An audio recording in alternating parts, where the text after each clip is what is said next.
Salut la gang, c'est Karine Gardner pour Centre Jean Jeunesse.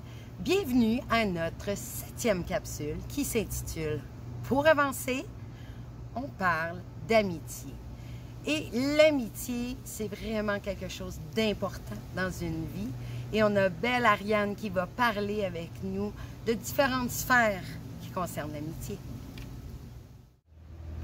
Quand on est un adolescent ou un jeune adulte, nos relations amicales vont être vraiment importantes.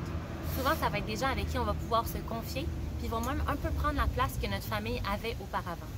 Par contre, ça peut être des relations difficiles parce qu'on va tout le monde va évoluer, puis des fois, on n'évolue pas dans le même sens que nos amis. Il va y avoir des nouvelles personnes qui vont arriver, d'autres qui vont partir. Puis ces départs-là, ça peut quasiment être vécu comme une rupture amoureuse. Pendant l'adolescence puis le début de l'âge adulte, on va aussi rencontrer des gens fantastiques qui vont nous permettre d'avoir des conversations tellement intéressantes, puis même de se développer.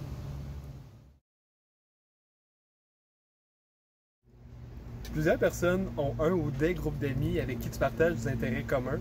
Ça peut être un groupe de sport, un groupe d'art, de théâtre, ou juste des personnes avec qui vous avez des intérêts communs au secondaire, au cégep ou à l'université. Puis ce groupe-là te permet de te sentir bien, c'est un espace c'est sécuritaire, ça t'aide à te développer. Donc, de ce côté-là, les groupes, ça peut être positif. Oui, puis aussi, des fois, on peut avoir un certain groupe de personnes avec qui on est qui nous demandent de faire des activités ou des choses qui vont contre nos valeurs ou qui nous font peur. Faut pas que tu oublies, tu as le droit de dire non, puis c'est même pour toi mieux de te respecter là-dedans. Qu'est-ce que tu as le goût de faire?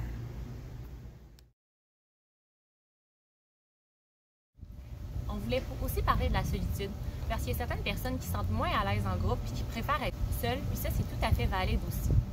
On voulait aussi mentionner que c'est vraiment important de toujours prendre un moment seul pour soi, pour n'importe qui, pour avoir le temps de se ressourcer puis de connecter avec ses émotions.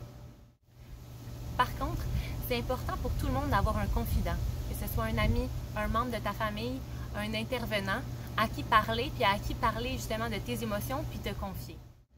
Si tu vis de la solitude, mais que c'est involontaire, soit parce que tu es timide ou parce que tu vis de l'intimidation, ça peut être des bonnes options de fréquenter des maisons des jeunes ou de joindre des groupes selon tes intérêts, que ce soit des arts, des sports, des loisirs, ou même de parler avec des gens en ligne. Par contre, il faut faire attention avec ça, c'est parce que des fois, ça n'enlève pas complètement la solitude, parce qu'on ne sait pas exactement à qui on parle derrière l'écran, puis qu'il n'y a pas la chaleur physique du contact, puis d'avoir une conversation, on ne voit pas le non-verbal. Maintenant, en lien avec l'amitié et la santé mentale, donc si jamais tu as un diagnostic de santé mentale ou tu files quand dedans il y a quelque chose qui va pas comme à l'habitude, puis que tu aimerais en parler, c'est important que tu t'écoutes à travers ça, puis que tu parles à ceux de confiance, quelqu'un proche de toi. Ça peut être un ami, tu n'es pas obligé nécessairement d'en parler à toute ta gang si tu ne te sens pas à l'aise, mais vraiment écoute-toi là-dedans, puis vois à qui tu veux en parler. Puis si tu es quelqu'un qui reçoit les confidences, ce serait important de faire ça vraiment dans le respect puis dans le non-jugement. Parce que ça va demander vraiment beaucoup de courage à une personne de demander de l'aide ou de parler. C'est aussi important de garder l'histoire qui t'a été racontée juste pour toi puis de ne pas aller la raconter parce que c'est vraiment quelque chose de personnel. Puis c'est normal de ressentir des inquiétudes s'il y a un de tes amis qui te confie quelque chose, mais par contre, de ne pas prendre tout ce poids-là sur tes épaules à toi, parce que ça va vraiment juste t'épuiser, puis d'agir en sauveur, souvent, c'est que ça n'aide même pas la personne. Donc, pour terminer cette belle capsule sur l'amitié, n'oublie jamais que dans ta vie, l'amitié est très, très importante.